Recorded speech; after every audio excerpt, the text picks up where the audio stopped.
هذا هو العلاج، هذا هو علاج ذلك الشاب وعلاج مشاكل كل واحد منا، أن يطرق باب الطبيب 5 مرات، وأن يرتمي بين يديه ويرفع إليه الحاجات والمسائل ويبتهل إليه بالدعاء والتضرع. والله لن تحل مشاكلنا ولن تكشف همومنا ولن تتبدل أحوالنا إلا إذا استقمنا في الصلوات. حالنا مع الصلوات يبكي العين ويدمي القلب ويقطع الجبين. انقسم المسلمون مع صلاتهم إلى 3 أقسام: قسم لا يصلي ولا يركع ولا يسجد لا بالليل ولا بالنهار، أسماؤهم عبد الله وعبد الرحمن. كذبوا والله، كذبوا والله. لو كانوا عبيدا لله ما خالفوا أوامر الله. ألا يظن أولئك أنهم مبعوثون ليوم عظيم، يوم يقوم الناس لرب العالمين؟ والله نعرف كثير من الله عليهم بالاستقامة والهداية، سألناهم عن أحوالهم في الصلوات. كثير منهم يقول: مرت علي سنوات لم أسجد فيها ولم أركع، سنوات لم يسجدوا لله فيها ولم يركعوا. أي حياة هذا؟ والله لن يستقيم حال الإنسان إلا إذا استقام على صلاته. والله إنك لن تتقرب إلى الله بقربة أعظم من المحافظة على الصلوات. قال صلى الله عليه وسلم: اكلفوا من العمل ما تطيقون واعلموا أن خير أعمالكم الصلاة. والله لن ينفعك صوم ولا حج ولا زكاة ولا أي نوع من الأعمال إلا إذا صلح أمر الصلاة. أول ما يسأل عنه العبد يوم القيامة سيسأل عن صلاته. إن استقامت وصلحت نظر الله في باقي الأعمال، وإلا قدمنا إلى ما عملوا من عمل فجعلناه هباء منثورا.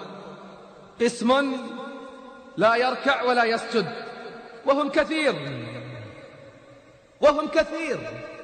امتلأت بهم البيوت وانتشروا في الطرقات، تراهم في المجمعات وأوقات الصلوات يغدون ويروحون كأن الأمر لا يعنيهم.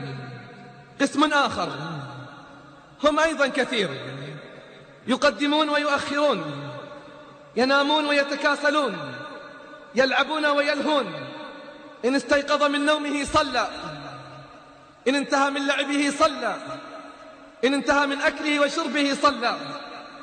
تناسوا أن الله قال: فويل للمصلين الذين هم عن صلاتهم ساهون. تناسوا أن الله قال: لا تلهكم أموالكم ولا أولادكم عن ذكر الله، ومن يفعل ذلك فأولئك هم الخاسرون. تناسوا أن الله قال: إن الصلاة كانت على المؤمنين كتابا موقوتا. لو أنك موظفا في شركة من الشركات أو مؤسسة من المؤسسات ودوامها يبدأ في 7 صباحا، فإذا بك في اليوم الأول تأتي بعد 20 دقيقة من مرور الوقت ويستقبلك الرئيس سيغض الطرف عنك. فإن جئته في اليوم الثاني سيخاطبك ويقول لك إن نظام المؤسسة ودوامها يبدأ في 7:00 لا في 7:30.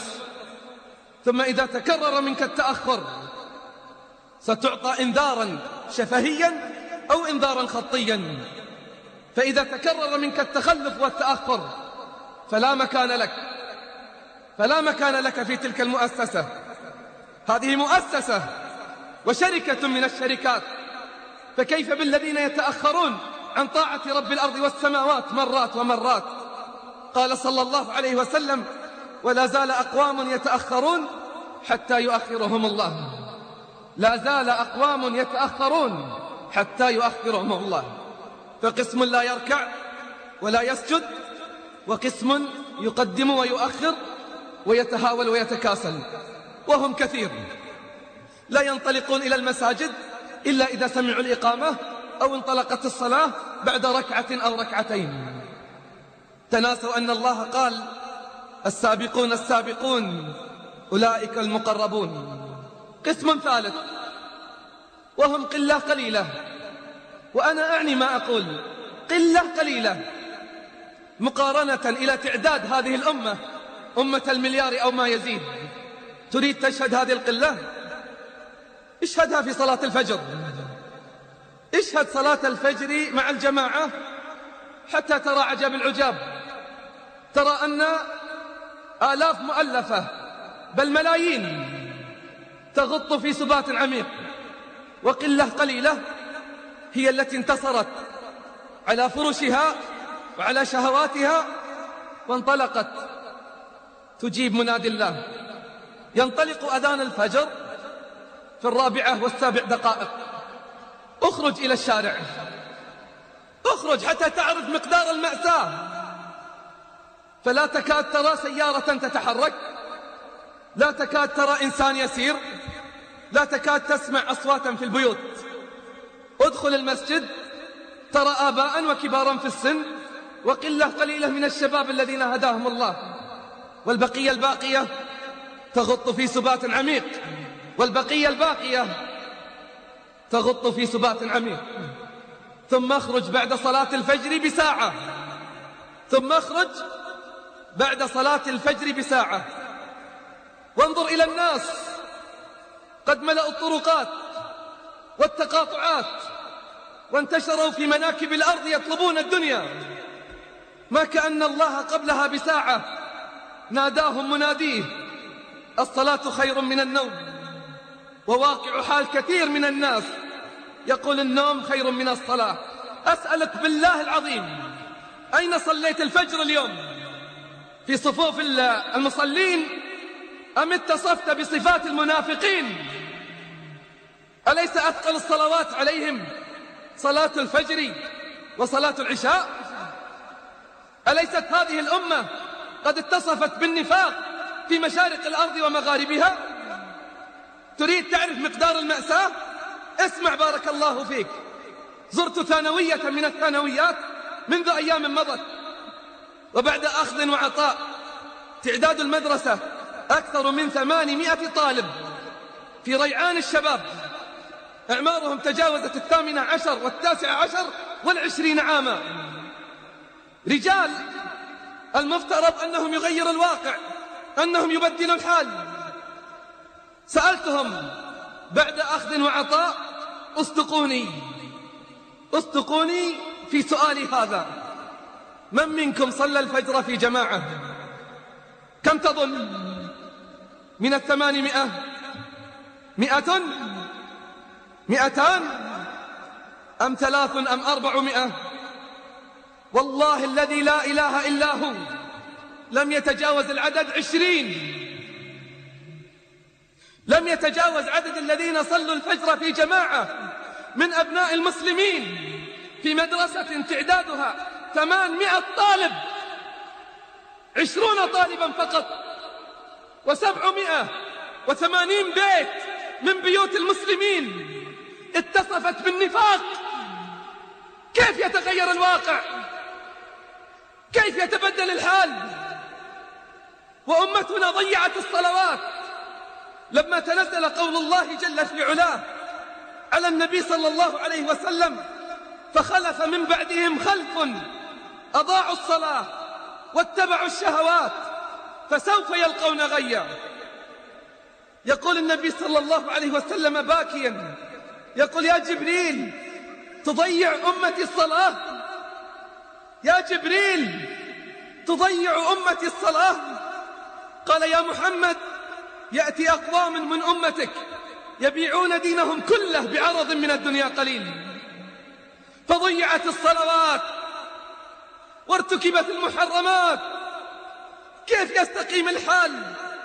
وكيف يتربى المجتمع على الفضيلة إن لم يحافظ على الصلوات؟ أليست الصلاة هي التي تنهانا عن الفواحش والمنكرات؟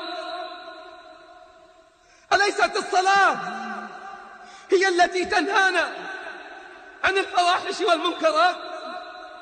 يكفينا أمرا ربانيا واحدا حتى نعلم عظم قدر الصلاة عند الله.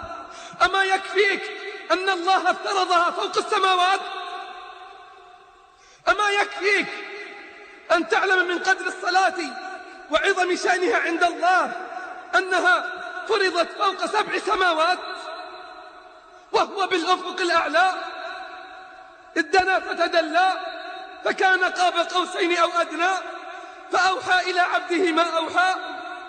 أمره ب50 صلاة فلا زال يخفف عنا حتى جعلت 5 صلوات بأجر 50. 5 صلوات بأجر 50.